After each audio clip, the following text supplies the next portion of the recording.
Halo, assalamualaikum teman-teman. Kembali lagi di channel WWN Indonesia. Pada kesempatan kali ini, teman-teman belajar cerdas. Saya akan menjelaskan materi keempat tentang BPUPKI. Tapi sebelum kita masuk ke videonya, jangan lupa like, comment, subscribe ya channel ini. Dan jangan lupa juga follow Instagram kami WWN Indonesia dan ikuti juga Facebook kami WWN Indonesia. Oke teman-teman, kita masuk di materi keempat, BPUPKI. Badan Penyelidik Usaha Persiapan Kemerdekaan Indonesia atau BPUPKI adalah lembaga yang berperan penting dalam sejarah perjuangan kemerdekaan Indonesia. BPUPKI dibentuk pada tanggal 29 April 1945 sebagai bukti atas janji kemerdekaan dari Perdana Menteri Jepang Kaiso. BPUPKI atau Dokuritsu Jambi Chosakai bertugas menyusun hal-hal yang berkaitan dengan persiapan kemerdekaan Indonesia. Semasa bertugas, BPUPKI berhasil membuat rancangan dasar negara dan undang-undang dasar dalam 2 kali sidang resmi. Sesuai dengan namanya, tugas utama BPUPKI adalah menyelidiki usaha-usaha persiapan kemerdekaan Indonesia, termaksud merencanakan organisasi pemerintahan nasional yang akan menerima kemerdekaan dari pihak Jepang, seperti dikutip di buku Super Komplit SMP terbitan Sahabat Pelajar Cerdas.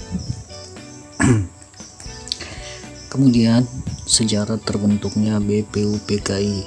Pada tanggal 7 September 1944, Perdana Menteri Jepang Kaiso menyampaikan pidato yang berkaitan dengan kemerdekaan. Dikutip dari buku Pengetahuan Sosial Sejarah kedua oleh Tugiono dan kawan-kawan, Perdana Menteri Jepang mengatakan bahwa daerah Laut Selatan termasuk Indonesia akan diberikan kemerdekaan di kelak kemudian hari. Sejak saat itu bangsa Indonesia diizinkan untuk mengibarkan bendera merah putih di samping bendera Jepang.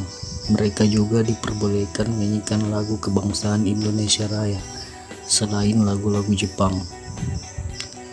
Dalam rangka meyakinkan janji kemerdekaan tersebut, pada tanggal 29 April 1945 dibentuklah BPUPKI atau dalam bahasa Jepang disebut Dokuritsu Jambi Chosakai. Badan ini beranggotakan 60 tokoh bangsa Indonesia dan beberapa perwakilan Jepang. Kemudian ketua dan anggota BPUPKI. Ketua BPUPKI adalah KRT Rajiman Widyodiningrat, dengan ketua muda atau wakilnya adalah Ichibangase, perwakilan dari Jepang.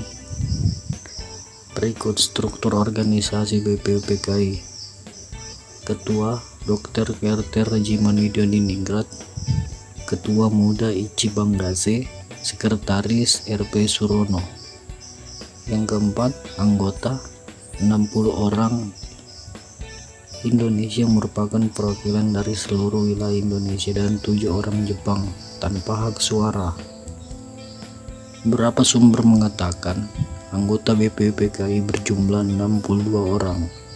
Ada juga sumber yang menyebut sebanyak 64 orang. Terlepas dari itu, mayoritas sumber sejarah mengatakan bahwa anggota BPUPKI sekitar 60 orang.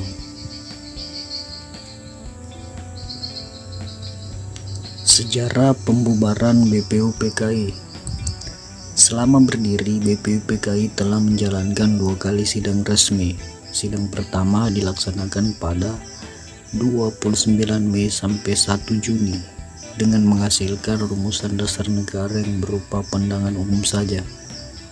Falsafah negara Indonesia Merdeka tersebut diusulkan oleh para pendiri negara seperti Muhammad Yamin pada tahun pada 29 Mei 1945, Supomo 31 Mei 1945, dan Insinyur Soekarno 1 Juni 1945. Sidang kedua BPUPKI berlangsung pada tanggal 10 Juli 1945. Pada sidang kedua, BPUPKI membahas tentang rancangan Undang-Undang Dasar UUD, termaksud pembukaan undang-undang yang memuat dasar negara. Dikutip dari buku IPS Terpadu Jilid 2B oleh Sri Pujiastuti dan kawan-kawan, dalam membahas rancangan tersebut, BPUPKI membentuk panitia perancang undang-undang yang diketuai oleh Insinyur Soekarno.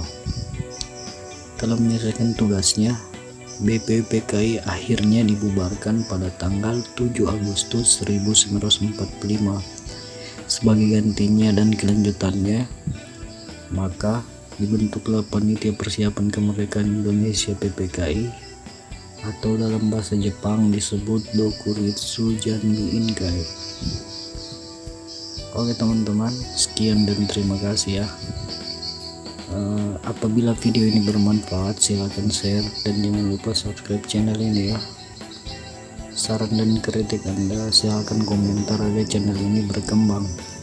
See you next video. Wassalamualaikum warahmatullahi wabarakatuh.